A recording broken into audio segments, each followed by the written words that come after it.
Massive news out of Kobo Rakuten today. 2 new e-readers have been released. A new Libra and a new Forma Ellipsa combination kind of thing. We'll explain that in a second.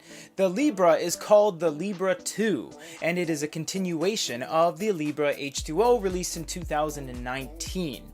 Why they got rid of the H2O is because they don't really need it. They did it back then when they had the Kobo H2O, and then all subsequent devices had IPX8 ratings anyway, so you don't really need that. The other one is called the Kobo Sage. It is kind of a form factor, but it employs the stylus capabilities from the Ellipsa. Let's go over to the chalkboard because class is in session and we need to tell you a bunch of stuff regarding this. Let's talk about the Libra 2 first. Faster e-ink screen and more storage with Bluetooth is the little pitch they gave you. Well, that is fantastic. So what are we looking at here? It is a 7-inch, so it's the same kind of form factor as the Libra H2O was. It was kind of that Forma-esque clone, but a smaller screen. They are using a e-ink Carta 1200 screen. Check the video card at the top of the screen here if you want to watch it in action. It has a 1680 by 1264 resolution with 300 ppi and dark mode. That's really nice, so you can flip all the images there. The device size has increased in every single way from the previous gen, 144 by 161 by 9, so it is much bigger, and it is significantly heavier. It is 215 grams, previous gen was 192. It has a 1 gigahertz processor, yes, it's waterproof, and it is made by Netronics. Now, something really fun, we're just going to go back to me for a second, because there was a little bit of a tangent that happened with Kobo. All of their devices were basically made in Taiwan, and then recently, the last 2 devices, the Nia and the Ellipsa, were both made in China, and those were undoubtedly the weirdest devices to come out of Kobo. A 6-inch that was fairly unimpressive, and a 10.3-inch note-taking slate with a stylus. They are back to manufacturing in Taiwan with these new devices, and it does seem a little bit more in character. Let's continue on here. We have Wi-Fi, Bluetooth, all that kind of stuff. Comfort Light. You do have 32 gigs base now. You don't have the 8 gig model anymore, and the battery has been upgraded to 1500 milliamps. This is all looking very, very nice. The price is all over the place. It's going to be 219 Canadian, 179 USD. You can just read the little image cards on the left we have.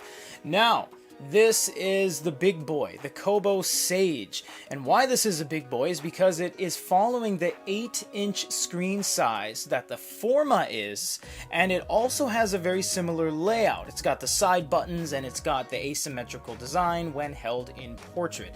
This one does have the Kobo compatible stylus, which is that one we're guessing with the quadruple A, yes, A, battery that you need to put in there. So hopefully it's proprietary to the point where you can use it with the Ellipsa pen. You don't have to get an all new pen, because that's what happened with the Ellipsa. They weren't using Wacom/EMR, so unfortunately you can't use any other pens. This is a nice one. It does have audiobooks as well, and this one is an 8-inch HD flush screen and bezel Carta 1200 with Carta now instead of Mobius, so that was the big jump from the 2018 Forma.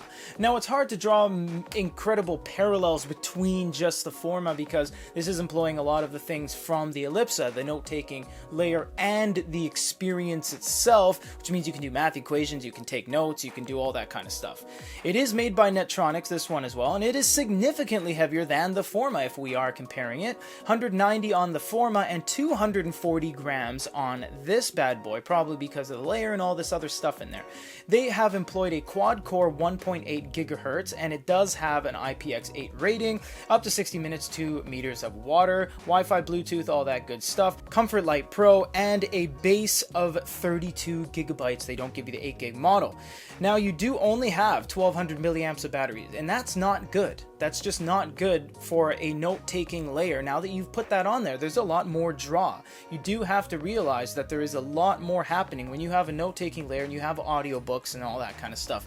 So what is going to happen with these two units? Well, this is a very, very good thing to see. Sage and Libra 2. This is fantastic. We saw the Nia that was from their Chinese manufacturing plant. It was totally out of character. It was just unimpressive. It didn't do anything for us. And then the Ellipsa was even more out of character. But that one was really cool. But it was just kind of like, why did Kobo Rakuten make something like that?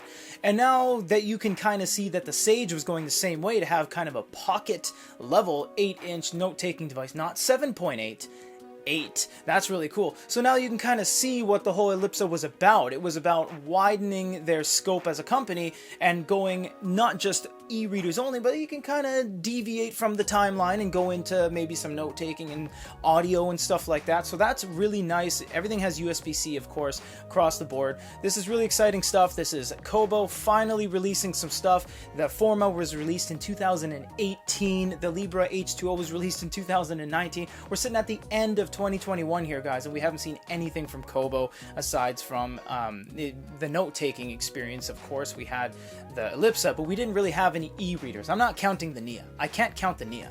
It's that one, it's like this, it's the one that just doesn't do it for us. We just got to put that aside and move forward as a species and continue to appreciate each other and appreciate Kobo, and let's get revved up, is that a word, for the new Sage and Libra 2 when they get announced. If you live in area to buy from Kobo, buy from Kobo. Highly recommended. If you live outside of area in a country that Kobo does not support, you can buy from us. We can help facilitate the transfer of the item to you and the warranties and the returns and all that kind of stuff.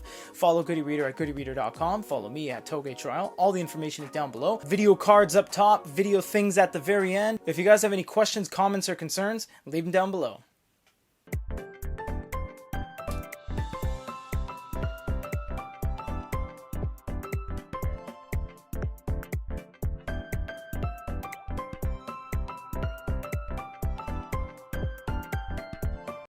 If you guys have any other questions, comments, or concerns, leave them in the comments. If you guys have any questions,